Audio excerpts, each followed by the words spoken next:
السلام علیکم viewers and a very warm welcome to our YouTube channel باربینا عوام۔ مجھے ایک سوال کا جواب دیں، آپ نے یہ مولوی پروفیشن کریٹ کیوں کیا؟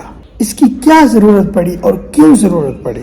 ہونا تو یہ چاہیے نا کہ ہر بندے کو اس قابل ہونا چاہیے کہ وہ نماز پڑھا سکے، ہر بندے کو اس قابل ہونا چاہیے کہ وہ جنازہ پڑھا سکے، ہر بندے کو اس قابل ہونا چاہیے کہ وہ اپنی بیٹی کا نکاح خود پڑھا سکے، ہر بندے کو اس قابل ہونا چاہیے نا۔ اس میں مولوی کیا ضرورت ہے؟ یہ بزنس کرنے کا ان کو، دین فروخت کرنے کا ان کو آپ نے موقع کیوں دیا؟ جب آپ لوگ اجازت دیتے ہیں ان مولویوں کو بہت زیادہ سر پہ بٹھا دیتے ہیں، یہ فرقہ واریت میں پڑھیں گے۔ فار ایگزامپل بریلوی ہیں تو وہ بریلوی ہونے کا درس دیں گے آپ کو، دیوبندی ہیں تو وہ دیوبندی ہونے کا درس دیں گے، اہل حدیث ہیں تو وہ اہل حدیث ہونے کا درس دیں گے۔ کوئی بھی آپ کو یہ نہیں بتائے گا کہ ٹرو مسلم کیسے بننا ہے اور ٹرو اسلام ہے کیا۔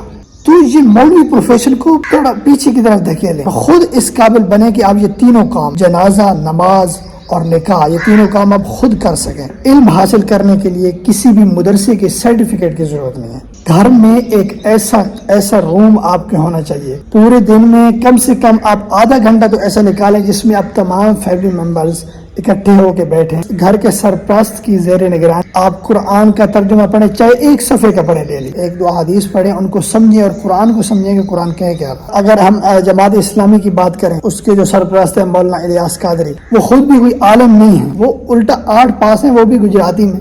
پہلے وہ کیا کرتے تھے، ایک چھوٹی سی مسجد جو مرزا محمد علی کی اکیڈمی کی چوتھائی حصہ بھی نہیں بنتی، اس مسجد میں وہ امامت کرواتے تھے۔ خود وہ بتاتے ہیں کہ میں غبارے اور عطر بیچتا تھا، یہ چھوٹی چھوٹی چیزیں 10-10 روپے والی عطر بیچتا تھا۔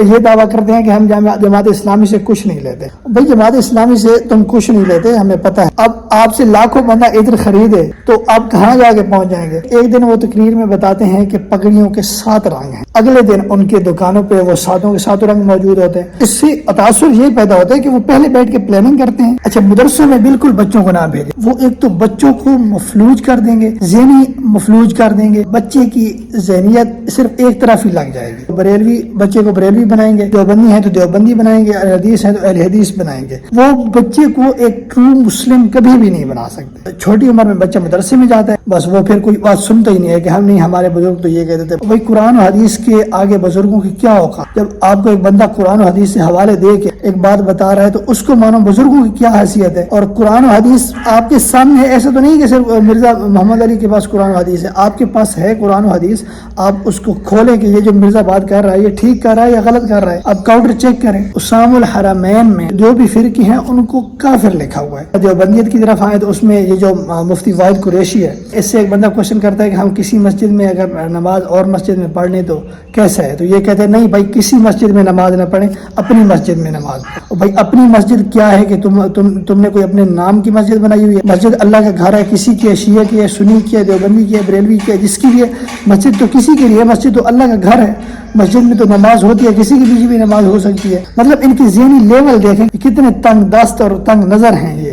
پھر ہم بات کریں نا اگر معاملات کی، اپنے معاملات میں انجینئر محمد علی مرزا کے ساتھ متفق ہیں۔ جب انجینئر محمد علی مرزا نے چشتی رسول اللہ، جب اس نے ان کی بریلویوں کی کتابوں سے ثابت کیا تو دیوبندی بڑے خوش ہوئے کہ ہاں جی یہ تو ایسے ہیں، ہم پہلے ہی کہتے تھے کہ یہ مشرک ہیں، کافر ہیں، انہوں نے اپنے نام کے کلمے پڑھائے ہوئے ہیں۔ پھر وہی انجینئر محمد علی مرزا نے جب اشرف علی رسول اللہ ثابت کیا ان کی کتابوں سے، دیوبندی کی کتابوں سے، اس کو گالیاں دینا شروع کر دی۔ مطلب جب تک دوسرے کی بات ہو رہی ہو تو یہ صحیح ہے، بالکل ٹھیک ہے۔ انجینئر محمد علی مرزا صاحب کی آپ ویڈیو ساری دیکھیں، ان کو ننگا کر کے اس نے رکھ دیا۔ انہوں نے اپنے نام کے کلمے پڑھائے ہوئے ہیں، آج تک انہوں نے پیور اسلام لوگوں کو نہیں بتایا۔ یہ اپنے پیٹ انہوں نے پالے ہوئے ہیں، دکانیں بنائی ہوئی ہیں، یہ مدرسوں کی شکل میں دکان ہی ہیں۔ یہ کہتے ہیں کہ پہلے خلیفہ کے مخالفین جو ہے وہ مرتد ہیں۔ ہم کہیں نہیں جی وہ تو صحابی تھے۔ نہیں وہ حضور صلی اللہ علیہ وسلم کی زندگی تک صحابی تھے، بعد میں انہوں نے مرتد ہو گئے تھے، اسلام سے پھر گئے تھے۔ دوسرے خلیفہ کے مخالفین کافر ہیں، رومرزن پرشین۔ تیسرے خلیفہ کے مخالفین جو ہیں وہ بلوائی ہیں۔ نہیں جی وہ تو صلح حدیبیہ کے صحابی تھے۔ جی وہ رسول صلی اللہ علیہ وسلم کی زندگی تک صحابی تھے۔ اچھا ٹھیک ہے جی۔ اب تیسرے خلیفہ کے مخالفین جی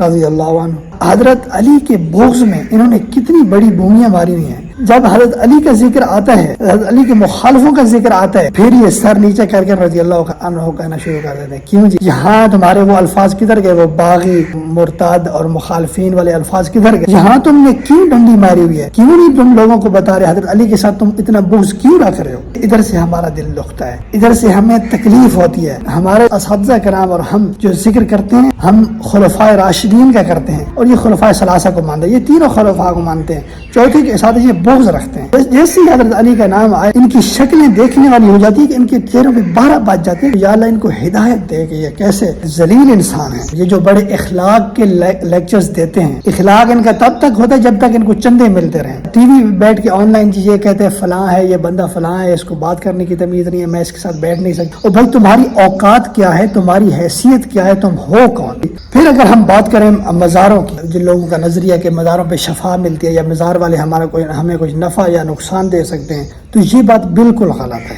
اصل میں بات یہ ہے نا، جب ہم بیمار ہوتے ہیں تو یہ ہمیں کہتے ہیں کہ فلاں مزار پہ جاؤ، فلاں دم کرواؤ، فلاں تعویذ لو، فلاں یہ کرو، فلاں وہ کرو۔ لیکن جب یہ خود بیمار ہوتے ہیں تو یہ پھر بھاگتے ہیں شفا انٹرنیشنل اور آغا خان ہاسپٹل۔ ابھی پچھلے دنوں یہ جو باپا جانی ہے مولانا الیاس قادری، ان کا پیشاب بند ہو گیا تھا اور آغا خان ہاسپٹل میں آپریشن ہوا، تب جاتے نا عبداللہ شاہ غازی کے مزار پہ جاتے، وہاں تو تمہارا پیشاب کھلتا۔ آغا خان ہاسپٹل میں کیوں گیا؟ آپریشن کیوں کروایا؟ اور وہ بھی آپریشن بھی 95% چانسز ہیں کہ کسی فورن ڈاکٹر نے کیا ہوگا، شاید وہ مسلم ہی نہ ہو۔ خود یہ آغا خان اور صفا انٹرنیشنل اور ہمیں یہ کہیں کہ فلاں پیر سے تعویذ لو، یار لوگوں کچھ عقل کے ناخن لو اللہ کے بندو۔ یہی مولانا الیاس قادری ایک واقعہ سناتے ہیں کہ ایک دعوت اسلامی کے اپنے ایک مفتی کا، ہم ان کے مزار پہ گئے، ظہر کی نماز کا وقت تھا، ان کی اندر سے کرت کی آواز آ رہی۔ اب یہ ان کا علمی لیول ہے، کیونکہ یہ عالم تو ہے نہیں نا، عالم تو نہیں ہے مولانا الیاس قادری، تو 8 بھی فیل ہوں گے شاید، اور ویسے بھی ان کو کوئی دین دنیا کا اتنا پتہ تو نہیں ہے نا، بس وہ تو ان کا کاروبار چل گیا، تو یہ جو ہے اچھے بزنس مین بن گئے۔ بزنس مین اچھے ہیں، میں ان کی یہ تعریف کروں گا کہ یہ بزنس مین اچھے ہیں، زیرو سے ٹاپ تک لے کے گئے، بزنس مین یہ اچھے ہیں۔ عطر سے انہوں نے شروع کیا، غبارے بیچتے تھے، 1-2 روپے سے شروع کیا غبارے اور عطر بیچنا، اور آج یہ اللہ کے فضل سے اربوں کے مالک ہیں، بہت اچھے بزنس مین ہیں، ان کی میں یہ تعریف کرتا ہوں۔ یہ اپنے ایک مفتی کا واقعہ سناتے ہیں کہ ہم مفتی کے مزار پہ گئے، ظہر کے نماز کا ٹائم ہے، اندر سے کرت کی آواز آ رہی تھی۔ شاید پہلے اگر ہوم ورک کر لیتے، اسٹیج پہ آنے سے پہلے اگر ہوم ورک کر لیتے کہ آج میں نے کون سی بونگی مارنی ہے جائے، تو شاید ہی ان کا کچھ عزت بچ جاتی۔ اور بھائی ظہر کی نماز میں کون سی اونچی کرت ہوتی ہے؟ جتنی بھی اندھیرے والی نمازیں ہیں ان میں کرت ہوتی ہے، باقی جو دن والی نمازیں جیسے ظہر اثر ہو گئی، ان میں تو اونچی کرت نہیں ہوتی۔ کہ بھائی جھوٹ بھی بولنا ہو تو اس کے کوئی پاؤں 100 پاؤں تو لگا، اس کو کوئی تھوڑا سا مرچ مسالہ تو لگاؤ، تھوڑی دیر کے لیے چھپ تو سکے۔ بیٹھ کے بونگیاں مارو گے تو پھر عوام آپ کو چھوڑے گی تھوڑی۔ ملتے ہیں اگلی ولاگ میں، اللہ حافظ۔